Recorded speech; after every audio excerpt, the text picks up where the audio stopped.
Did you guys know that the Uggs we've been wearing since high school are technically not real? And everything that we know about Uggs up until this point here in America is basically a lie.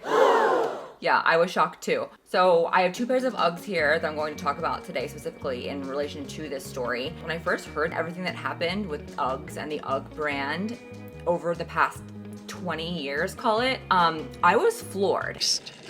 Because it's just so fascinating to me how, number one, this was even legal, and number two, how this is still an ongoing thing that is happening across the globe. I mean, UGG is an international company, so there's a lot of information that I want to talk about today in this video and very little time, so let's just get right into it. These are the UGG Ultra Minis that I bought, I think, 1.5 years ago at this point, probably 2 falls ago. They're the ones that went super viral on Instagram. All the influencers are wearing them. These are the Uggs that I recently got in the mail this past week directly from Australia. You might be asking yourself, why would you buy Uggs directly from Australia when you can get the exact same thing from Uggs in America on the UGG website?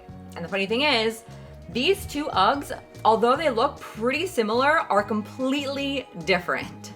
I need to kind of give you a quick backstory as to what exactly is happening here because there's a lot of stuff going on. So buckle up because I'm about to share some good old-fashioned major tea from the land down under. I promise I won't do that too much. Maybe. Land down under. Land down under. Down under. If you're not drinking your coffee out of a pickle jar, what are you even doing? Okay, let's get into it. This is Brian Smith.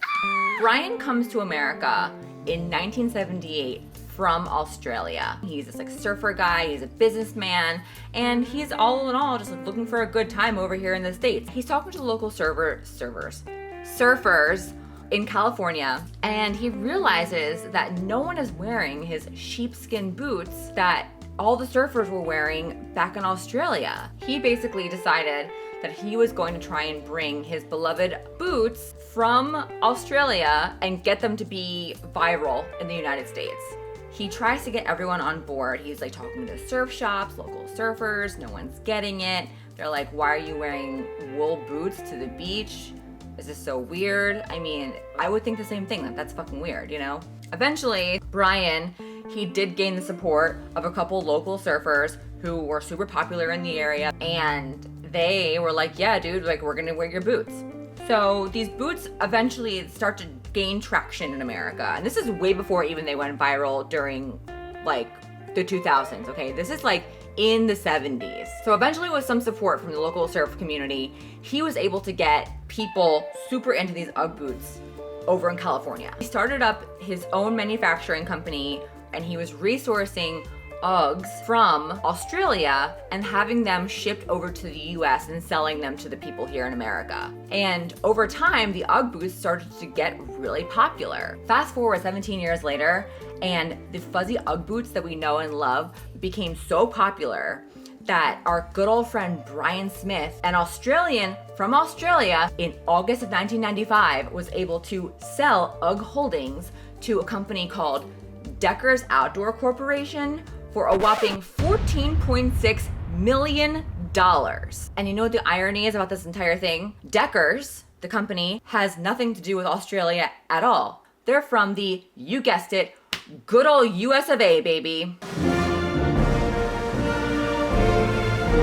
Now, I'm proud to be an American just as much as the next bald eagle loving patriot out there, okay? But I gotta admit, this is where the story starts to get pretty ugly. Get it? Ugly, because it's okay. So once Brian Smith sold his UGG company, Deckers almost immediately ceased the manufacturing itself of the UGG boots from Australia. So UGGs were no longer being sourced from Australia to the United States, and they started sourcing them overseas in Vietnam and China, but they didn't stop there. Deckers then went ahead and secured additional registrations for the UGG name in several other countries in 1999 and immediately started sending cease and desist letters to any companies that were selling UGG boots at all. And that's across the world. It's not just in the United States. So we're talking any company that was making a boot that looked like this, done. They wanted to be number one. So this is where things get very messy.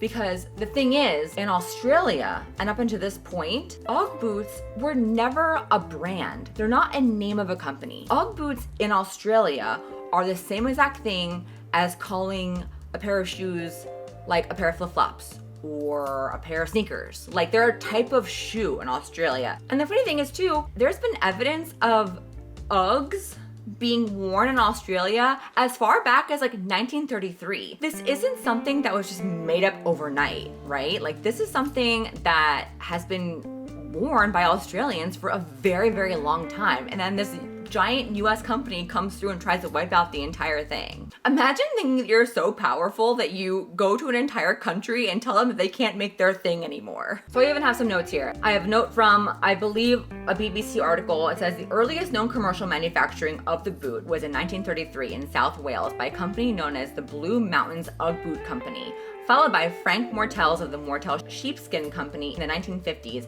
and it's still operating today. So Frank claims that he was the first to name his company's boots Ugg boots in 1958, right after his wife commented that the first pair that he made were ugly. That is the ugliest effing skirt I've ever seen. That's just crazy. So basically, Deckers comes in with this like big swinging dick, like, yeah, you guys can't make your Ugg boots anymore because it's our brand now. So the next thing that happens is, of course, something that happens with any kind of brand dispute, lawsuits get involved. Deckers has been doing everything that they can to try and completely wipe out anyone making Ugg boots, and they also even tried to trademark the name Ugg. There's been multiple lawsuits happening over the past several years. The most recent one happened in 2017. Deckers went after this guy in Australia named Eddie Oyger, for millions of dollars for alleged breach of trademark. So basically, Deckers is out here saying that they own the trademark, they own the name Ugg, they own everything, and they're trying to become this like big giant thing. This is insane because you can't stop someone from making a pair of shoes and calling it something that's been called since they were invented. So the good news is courts in Australia have come to the opposite view of basically siding with the Australians, of course, saying that the term Ugg is a generic term for boots made from sheepskin and fleece, and that the name Ugg cannot be protected in Australia and anyone is free to sell Ugg boots here because of course they can. It's a shoe. And the funniest part about this entire thing to me is just like how much Deckers is doubling down even still today over a pair of boots that is not made in Australia whatsoever, and also, by the way, is not made with 100% sheep's wool as they're claiming them to be. If you buy an Ugg boot from the American website, ugg.com, this is the breakdown of fibers inside a regular Ugg boot. It contains 17 millimeters of Ugg plush, which is 80% upcycled wool and 20% tensile lyocell. Deckers is trying to sell this authentic Australian experience when their boots are made in China and they're crap. So on the Deckers website, they have a section where they talk about Ugg. This next line is the one that gets me out of this entire paragraph. First worn by Hollywood royalty, fashion editors, and then the world. Come on now, dawg. Like what? How are you just gonna completely cut out Australia, like whatsoever? So when I found this out, I was like, well, if these aren't authentic Australian made and they're made of this like weird lyocell Ugg plush brand, like I want to have my hands on a pair of real Australian Uggs.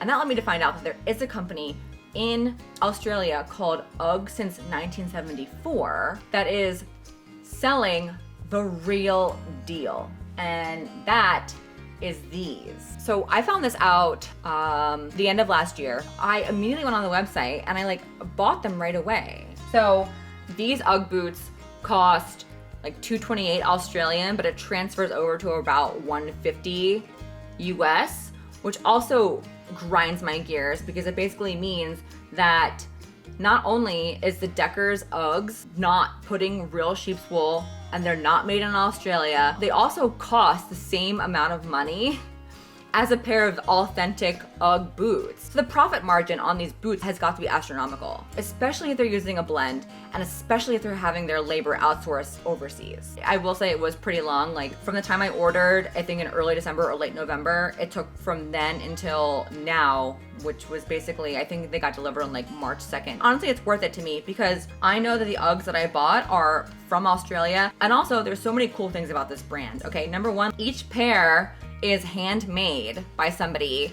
And this is 100% sheep's wool. There's no fake lyocell in here whatsoever. They feel so much softer and nicer than these Uggs, the fake ones, that we have been wearing forever. You can just tell overall that a lot of care and attention went into making this pair of shoes. I will say as well, when I first got these Uggs in the mail, not only are the Uggs themselves just so well made, the brand experience, oh my God. I mean, they literally wrapped up my Uggs into a piece of tissue paper with a bow and wrote my name on the label. Granted, like, they spelled my name wrong, but that's okay. I mean, I don't care. I was just so thrilled to open up that package and see like how much care and attention to detail went into that packaging. And I love it when brands do stuff like that. It just like really shows that they really care about the product that they're making, you know? I'm just really happy with them, so I'm glad that I bought them. It didn't sit right with me that I had been giving my money for so long to a company that claims to be this Australian brand when really their boots are being made in China. And they just did so many Australian small businesses dirty. It's just really sad to me, and I just think that it's a shame that so many small businesses either had to go out of business or are out millions or thousands of dollars thanks to this Decker cease and desist situation because a big giant corporation was trying to have a monopoly over the market with these boots. So all in all, I mean, that's the Ugg story. Do with this information what you will. I'll link down below all of the different websites and stuff and my sources that I got this information from. And also I will link the Ugg from 1974 brand as well if you have any interest in checking that out. Please let me know what you think in the comments. I'm very curious to see what everyone else thinks about this because when I heard it, I was blown away. Maybe it was just me. I just think that it's crazy like what the Deckers did to the Australian market with these Ugg boots. So yeah, if you like this video, please subscribe to my channel. I would really appreciate it. I'm trying to get my footing here on YouTube and I'm trying to put out videos every single week. But other than that, how do you end a YouTube video? And until then, I will see you guys in the next one. Goodbye!